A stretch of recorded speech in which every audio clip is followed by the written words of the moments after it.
മലയാളത്തിന്റെ പ്രിയ കവി ശ്രീകുമാരൻ തമ്പിക്ക് ആദരവ് നൽകി സംഗീത കൂട്ടായ്മയായ ആലാപ് തിരുവനന്തപുരത്ത് നിശാഗന്ധി ഓഡിറ്റോറിയത്തിൽ സംഘടിപ്പിച്ച പാടാത്ത വീണയും പാടും എന്ന പരിപാടിയിലായിരുന്നു ആദരവ്.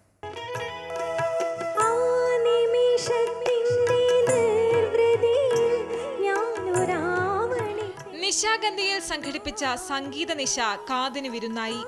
ആലാപിലെ സംഘാംഗങ്ങൾ ചേർന്നാണ് പാടാത്ത വീണയും പാടുമെന്ന പരിപാടി സംഘടിപ്പിച്ചത്. 2015 ഈ കൂട്ടായ്മ രൂപീകരിച്ചത്.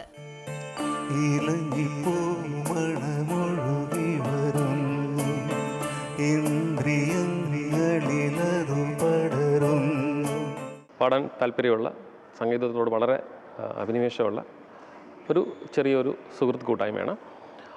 2015 തൊട്ടാണ് ഞങ്ങൾ ഈ ഒരു ഗ്രൂപ്പ് ഫോം ചെയ്തത്. സംഗീതത്തിന് കാര്യമായ സംഭാവന നൽകിയ പ്രതിഭകളെ ആദരിക്കുക എന്ന ലക്ഷ്യത്തോടെയാണ് ആലാപ് സംഗീത നിശകൾ സംഘടിപ്പിക്കുന്നത്. ഇത്തവണ വാക്കുകളുടെ തമ്പുരാനായ ശ്രീകുമാരൻ തമ്പിക്കാണ് ആദരവ് നൽകിയത്.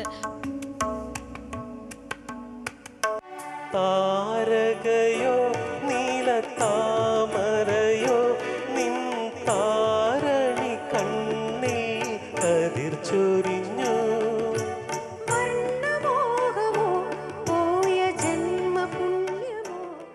അദ്ദേഹത്തിന്റെ തിരഞ്ഞെടുക്കപ്പെട്ട ഗാനങ്ങൾ വേദിയിൽ ആലപിച്ചു.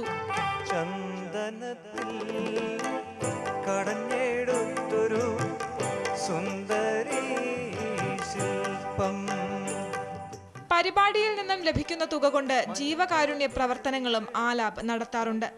സംഘാംഗങ്ങളായ Amrita institute of medical science കൊച്ചിയിലെ നെഫ്രോളജി വിഭാഗം മേധാവി doctor Rajesh R Nair, Kochi customs deputy കമ്മീഷണറായ ഡോക്ടർ സന്തോഷ്, തിരുവനന്തപുരം SK ഹോസ്പിറ്റലിലെ കൺസൾട്ടന്റ് നെഫ്രോളജിസ്റ്റായ ഡോക്ടർ സതീഷ് എന്നിവർ പരിപാടിക്ക് നേതൃത്വം നൽകി. അമൃത ന്യൂസ്, തിരുവനന്തപുരം.